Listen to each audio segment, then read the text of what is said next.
Hello everyone, welcome to UPPCS at home.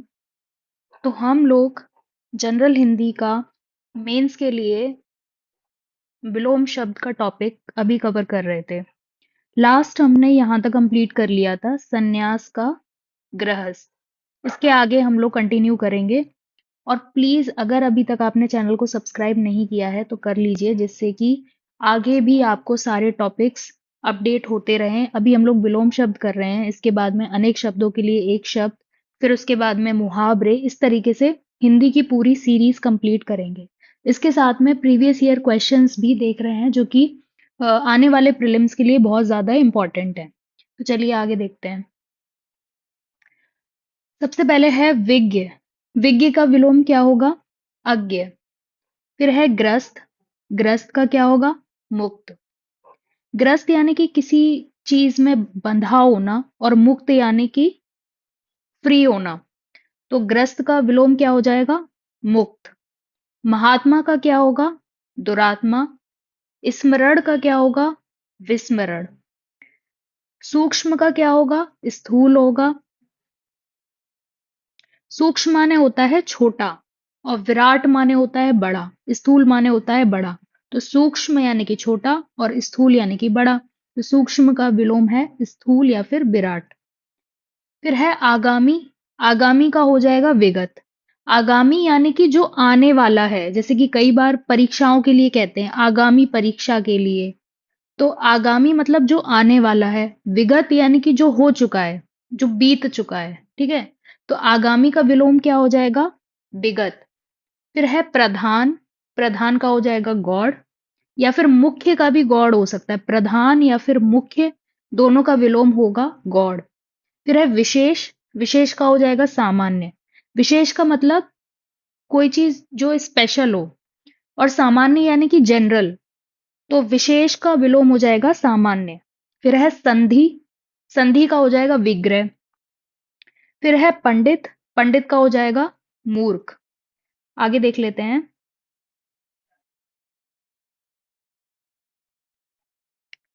ऐसे ही आगे continue करते हैं।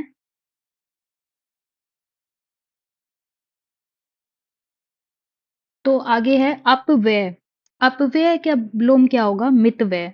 अपव्यय का मतलब ये होता है बहुत ज्यादा खर्च करने वाला। उस इंसान को बोलते हैं अपव्यय करता है। तो अपव्यय यानी कि बहुत ज्यादा खर्चा करना, और मितव्यय यानी कि बहुत कम खर्च करना।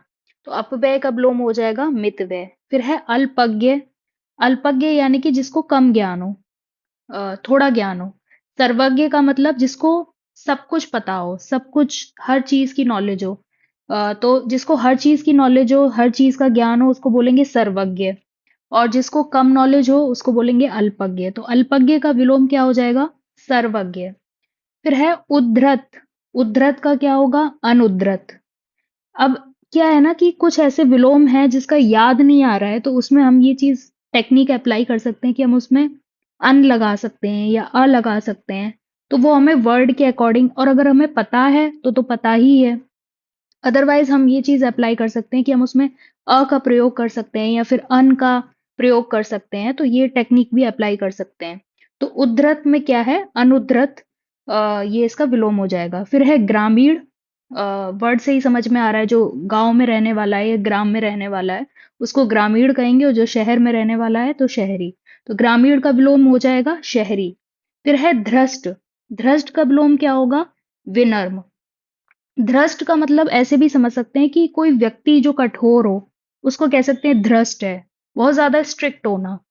और विनम्र का मतलब क्या होता है? बहुत ज्यादा पोलाइट होना। ठीक है। तो धृष्ट का विलोम क्या हो जाएगा? विनम्र। फिर है भाव। भाव का हो जाएगा अभाव।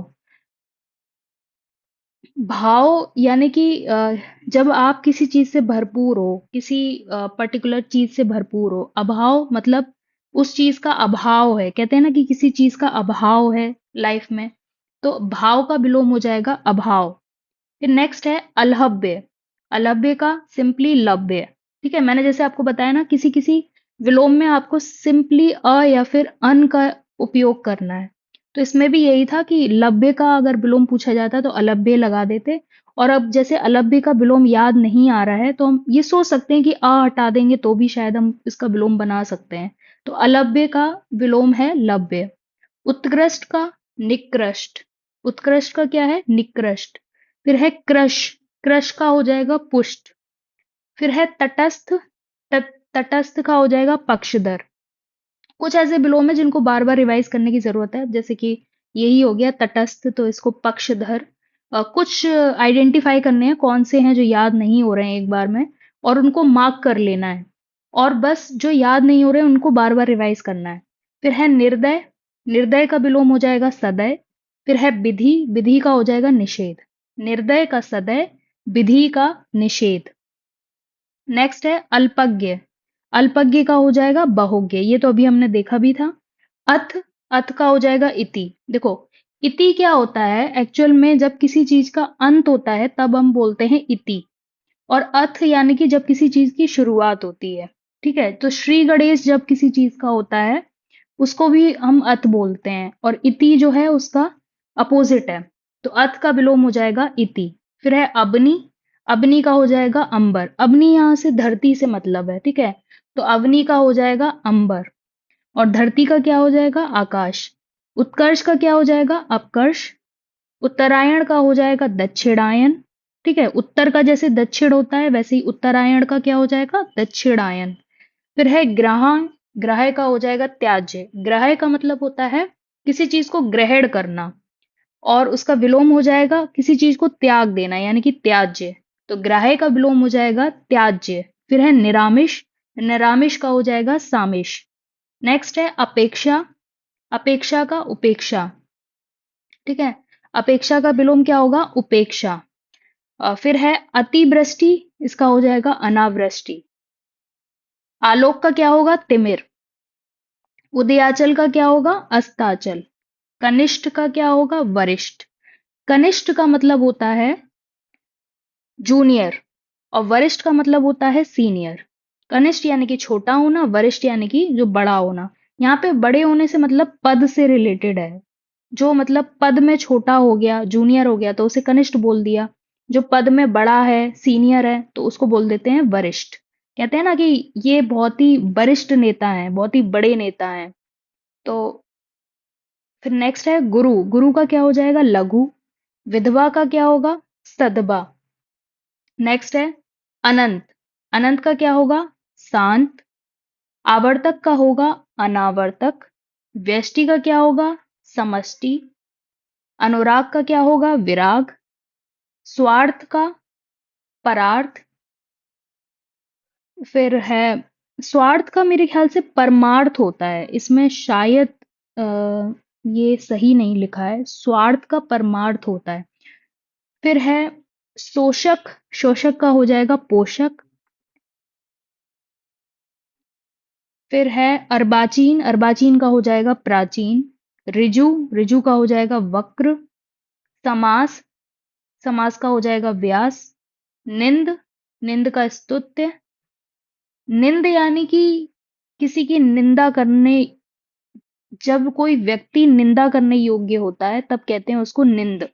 यानी कि ये निंदा करने योग्य है तो इसको हम बोलेंगे निंद। और स्तुत्य यानी कि जब कोई व्यक्ति स्तुति के योग्य हो। स्तुति के योग्य हो मतलब तारीफ के और अच्छी याद के योग्य हो, तो उसको बोलेंगे स्तुत्य। और जब कोई निंदा के योग्य हो तो उसको कहते हैं निंद। तो निंद का क्या हो जाएगा? स्तुत्य। फिर है मूक। मूक यानी कि जो हमेशा शांत रहे। ठीक है, कभी जरूरत पे भी ना बोलने वाला, उसको बोलेंगे मूक। और बाचाल जो बहुत ज्यादा बोले उसको बोलेंगे बाचाल। बहुत कम बोलने वाले को बोलेंगे मूक, और बहुत अधिक बोलने वाले को बोलेंगे बाचाल। तो मूक का विलोम हो जाएगा बाचाल। फिर है सृजन। सृजन का विलोम हो जाएगा नाश। सृजन माने किसी चीज का कंस्ट्रक्शन करना, ठीक है, किसी चीज का निर्माण करना। और नाश मतलब उसको ध्वंस करना, मतलब उसको खत्म करना, डिस्ट्रॉय करना। तो सृजन का विलोम हो जाएगा नाश। फिर है अनंत। अनंत का क्या होगा? शांत। ऐहिक का क्या होगा? पारलौकिक। जागृत का सुषुप्त। ये तो हम कई बार देख चुके हैं, जागृत का सुषुप्त होगा। फिर है वैमनस्य, वैमनस्य का मैत्री। सत्कार का तिरस्कार, सत्कार मतलब किसी का सम्मान करना, आदर सम्मान करना, उसको आदर सम्मान से बुलाना, स्वागत करना, तो वो कहते हैं सत्कार। और तिरस्कार यानी कि किसी की बेइज्जती करना, यानी कि उसका अपमान करना। सत्कार का विलोम हो जाएगा तिरस्कार। सरस, सरस का हो जाएगा नीरस। सरस यानी कि जो रस युक्त है उसको बोलेंगे सरस। और नीरस यानी कि जिसमें रस ना हो, तो सरस का विलोम हो जाएगा नीरस। फिर है सदाचार, सदाचार का विलोम होगा कदाचार। सदाचार यानी कि अच्छा विचार, और कदाचार यानी कि बुरा विचार। तो सदाचार का विलोम हो जाएगा कदाचार। फिर है प्रफुल्ल, प्रफुल्ल का क्या होगा मिलान। प्रफुल्ल का विलोम क्या होगा मिलान। जो कठिन लग रहे हैं ना उनको आइडेंटिफाई कर लो, कौन कौन से याद नहीं हो रहे हैं एक बार में, उनको बार बार रिवाइज करना है। बार बार रिवाइज होने से वो याद हो जाएगा। फिर है पल्लवन, पल्लवन का क्या होगा संक्षेपण। एक्चुअल में क्या होता है कि ये संक्षेपण लिखने के लिए भी आता है ना, तो पल्लवन का मतलब होता है किसी चीज को बहुत ज्यादा विस्तार में लिखना, लिखना। और संक्षेपण का मतलब होता है उसको छोटा करके लिखना। संक्षेपण कहते हैं ना कि संक्षेपण लिखना है तो मतलब उसको समराइज कर देना है, और पल्लवन मतलब उसको बहुत विस्तार में लिखना, उसको फैला देना। तो पल्लव जैसे कि जो कोई भी पुष्प होता है उसमें पल्लव क्या होता है, एक्चुअल में उसको जब फैला दिया जाता है पल्लव उसी को बोलते हैं। तो पल्लवन यानी उसको बहुत ज्यादा एक्सपेंड करना, और संक्षेपण यानी कि उसको छोटा कर देना। ठीक है, तो पल्लवन का क्या हो जाएगा संक्षेपण। आगे देख लेते हैं। उत्कर्ष, उत्कर्ष का विलोम क्या होगा अपकर्ष। उत्कर्ष का विलोम क्या हो जाएगा अपकर्ष। परास्त का क्या होगा विजित। परास्त यानी कि हरा देना, विजित यानी कि जीत जाना। तो परास्त का विलोम हो जाएगा विजित। फिर है स्वागत, वही है सत्कार करना, स्वागत करना, उसका विलोम हो जाएगा तिरस्कार। सदाचार का क्या होगा कदाचार, ये भी हमने देखा था। तो ज्यादातर तो रिपीट ही हो रहे हैं ना। आदर का क्या होगा अनादर, या फिर निरादर भी हो जाएगा, आदर का निरादर भी हो जाएगा। फिर है दुर्गम, दुर्गम का हो जाएगा सुगम। प्रत्यक्ष का क्या होगा परोक्ष, या फिर प्रत्यक्ष का अप्रत्यक्ष भी हो सकता है। प्रत्यक्ष का मतलब होता है जो हमारी आंखों के सामने है, और परोक्ष का मतलब क्या है जो हमारी आंखों से ओझल है, तो आंखों से दूर है, तो वो हो जाएगा परोक्ष। आंखों से परे होना यानी कि परोक्ष। तो प्रत्यक्ष का विलोम हो जाएगा परोक्ष। फिर है अत्यंत, अत्यंत का क्या हो जाएगा अत्यल्प। फिर है अनाहूत, इसका हो जाएगा आहूत। अब इसमें हमने सिंपली क्या किया अन को हटा दिया। ठीक है, अनाहूत था ना तो अन को हटा दिया आहूत। तो ऐसे करके अन हटा देते हैं, किसी में अ हटा देते हैं, उससे भी विलोम बन जाता है। तो अनाहूत का आहूत।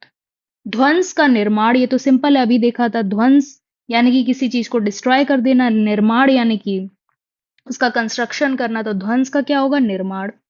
नेक्स्ट है अबर, अबर का क्या होगा प्रबर। अब जैसे कि कुछ एग्जाम्स होते हैं, ठीक है, तो उसमें एक होता है अपर सबऑर्डिनेट, एक होता है लोअर सबऑर्डिनेट। इसी तरीके से अबर और प्रबर भी होता है। ठीक है, उसी का हिंदी में मतलब अबर और प्रबर है। तो अबर का विलोम हो जाएगा प्रबर। अकाल का हो जाएगा सुकाल। अकाल यानी कि जो एक बुरा काल है उसको बोल रहे हैं अकाल, और सुकाल यानी कि जो एक अच्छा काल है उसको बोल रहे हैं सुकाल। तो अकाल का विलोम हो जाएगा सुकाल। आगामी का विगत, आगामी यानी कि जो आने वाला है, और विगत यानी कि जो चला गया है या बीत गया है। उन्मूलन का क्या होगा रोपड़। अच्छा, उन्मूलन का रोपड़ होता है, लेकिन उन्मीलन का क्या होता है उन्मीलन का होता है निमीलन। ये दोनों में डिफरेंस है। उन्मूलन का रोपड़ होता है लेकिन उन्मीलन का होता है निमीलन। फिर है कल्पित, कल्पित का सिंपली है अकल्पित। दीर्घ का क्या होगा ह्रस्व। उर्वर का क्या होगा बंजर। अब जैसे ये दीर्घ का ह्रस्व है, ये एक बार में नहीं याद हो रहा है, तो इसको हमें क्या करना है अलग से आइडेंटिफाई कर लिया, एक मतलब उस पर टिक लगा दिया या उस पर डॉट लगा दिया, और उसको बार बार रिवाइज करना है। फिर उर्वर का क्या है बंजर। देखो, उर्वर एक्चुअल में वो जमीन होती है जो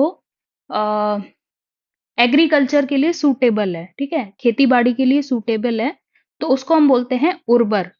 और बंजर कैसी जमीन होती है जो उपजाऊ नहीं है, तो जो उपजाऊ है उसको कह दिया उर्वर, और जो उपजाऊ नहीं है उसको कह दिया बंजर। उर्वर का विलोम ऊसर भी होता है। फिर है अल्पज्ञ। ये भी हमने देखा था, अल्पज्ञ का मतलब होता है जिसके अंदर कम ज्ञान हो। बहुज्ञ यानी कि जिसको पूरा ज्ञान हो। बहुज्ञ या फिर सर्वज्ञ भी कह सकते हैं। तो अल्पज्ञ का विलोम हो जाएगा बहुज्ञ। फिर है आहूत, इसका हो जाएगा अनाहूत। फिर है समास, समास का विलोम क्या हो जाएगा? व्यास। एकाग्र, एकाग्र का हो जाएगा चंचल। देखो एकाग्र क्या होता है, कहते हैं ना कि आपको पढ़ने लिखने के लिए एकाग्रता की जरूरत है। मतलब कि आपको आ, एक ऐसी जगह चाहिए जहां पे आप आराम से बिना किसी डिस्ट्रैक्शन के पढ़ सकते हो। तो एकाग्रता है, तो वो हो गया एक तरफा या एक एक एकाग्र हो गया वो। और चंचल क्या हो गया, जब आप बहुत ज्यादा डिस्ट्रैक्ट होते हो उसको बोलते हैं चंचल। तो एकाग्र का विलोम हो जाएगा चंचल। फिर है गुरु, गुरु का विलोम क्या होगा? लघु। गुरु का विलोम क्या हो जाएगा? लघु। गुरु यानी कि जो हमारा सीनियर हो, जो हमारा आ, कोई सम्मानजनक व्यक्ति होता है उसको हम गुरु कहते हैं। और लघु यानी कि शिष्य के लिए कह सकते हैं लघु। तो गुरु के लिए विलोम हो जाएगा लघु। फिर है द्वंद्व, द्वंद्व का क्या हो जाएगा? निर्द्वंद। कृत्रिम का क्या हो जाएगा? प्राकृतिक। कृत्रिम का मतलब क्या होता है? कृत्रिम का मतलब होता है जब कोई चीज आर्टिफिशियल होती है, ठीक है, उसको बोलते हैं कृत्रिम। और प्राकृतिक क्या होती है? जो नेचुरल होती है। तो जैसे आर्टिफिशियल का अपोजिट होता है नेचुरल, ऐसे ही कृत्रिम का क्या होता है? प्राकृतिक। फिर है अभिज्ञ, अभिज्ञ का विलोम है अनभिज्ञ। अभिज्ञ का विलोम क्या होगा? अनभिज्ञ। खंडन का मंडन। संगठन का विघटन। संगठन का क्या होगा? विघटन। विधवा का क्या होगा? सदवा। विधवा यानी कि वो स्त्री जिसका पति मर गया हो उसको बोलेंगे विधवा। और वो स्त्री जिसका पति अभी जीवित हो उसको बोलेंगे सदबा। तो जिसका पति मर गया हो वो विधवा, और जिसका पति अभी जीवित हो उसको बोलेंगे सदबा। तो विधवा का विलोम हो जाएगा सदबा। फिर है संकल्प, संकल्प का विलोम हो जाएगा विकल्प। अच्छा, हमने इस चीज को ऐसे समझा था कि जब हम किसी चीज में एक दृढ़ निश्चय कर लेते हैं तो वो हम संकल्प ले लेते हैं। और जब हमारे पास बहुत सारे ऑप्शंस होते हैं, जब हम एक चीज पे नहीं टिके होते, हम कई सारे ऑप्शंस की तरफ भाग रहे होते हैं, तो हमारे पास कई सारे विकल्प होते हैं। ये कह सकते हैं कि हमारे पास कई सारे विकल्प हैं। तो संकल्प का विलोम क्या हो जाएगा? विकल्प। फिर है आरोह, आरोह का हो जाएगा अवरोह। फिर है घात, घात का हो जाएगा प्रतिघात। आरोह का अवरोह, घात का प्रतिघात, निरामिष का सामिष, सत्याग्रह का दुराग्रह। गांधी जी ने क्या किया था? सत्याग्रह। सत्याग्रह यानी कि जिसकी बुनियाद ही सत्य पे टिकी हो, ठीक है, ऐसा आग्रह जिसकी बुनियाद ही सत्य पे टिकी हो। और दुराग्रह क्या होता है? ऐसा आग्रह जिसमें तुम गलत विचारों के साथ में लड़ रहे होते हो या गलत विचारों पे टिके होते हो, तो वो होता है दुराग्रह। फिर आगे देख लेते हैं अंतर्मुखी। अंतर्मुखी का विलोम क्या होगा? बहिर्मुखी। देखो इसको ऐसे समझो कि अंदर और ये क्या है? बाहर। तो अंतर्मुखी और इसका विलोम हो जाएगा बहिर्मुखी, इस तरीके से। लेकिन इसको देख लो अच्छे से लिखना कैसे है। अंतर्मुखी ऐसे लिखा जाता है और बहिर्मुखी ऐसे लिखा जाता है। फिर है उन्मूलन, तो ये भी हमने देखा था, इसका होता है रोपड़। फिर है गत, इसका हो जाएगा आगत। कई सारे ऐसे होते हैं जिसमें आ या फिर अ या फिर अन लगाना होता है और उसका विलोम बन जाता है। तो ऐसे ही इसमें भी गत में आ लगाना था, आगत बस बन गया। सहयोगी का प्रतियोगी, सहयोगी का मतलब जो हमारे साथ का हो, ठीक है। मान लो कि दो अलग अलग टीम है, और जो हमारी टीम का ही जो मेंबर है वो हमारा क्या हुआ? वो हमारा सहयोगी हुआ। लेकिन जो दूसरी टीम का मेंबर है वो हमारा क्या हो जाएगा? वो हमारा प्रतियोगी हो जाएगा। तो सहयोगी का विलोम क्या होगा? प्रतियोगी। क्षणिक, क्षणिक का हो जाएगा शाश्वत। देखो क्षणिक का मतलब होता है जो कोई चीज एक बहुत ही कम समय के लिए होती है, थोड़े से समय के लिए होती है, क्षण भर में जो नष्ट हो जाए, तो वो होती है क्षणिक। और शाश्वत का मतलब जो हमेशा रहने वाला होता है। तो क्षणिक का विलोम क्या होता है? शाश्वत। फिर है आविर्भाव। आविर्भाव का विलोम क्या होता है? तिरोभाव। कुटिल का क्या होगा? सरल। कुटिल का मतलब ऐसे समझ सकते हैं कि कोई चीज कठिन है या समझ से परे है, तो कुटिल उसको बोलते हैं। कुटिल का विलोम क्या हो जाएगा? सरल। आविर्भाव का क्या हो जाएगा? तिरोभाव। जंगम का क्या हो जाएगा? स्थावर। जंगम का विलोम क्या होगा? स्थावर। दृश्य का क्या होगा? अदृश्य। दृश्य का विलोम क्या हो जाएगा? अदृश्य। तो चलिए यहीं तक हम लोग रहने देते हैं। इसके बाद में आगे के जो ब्लोम्स हैं उनको कंप्लीट करेंगे।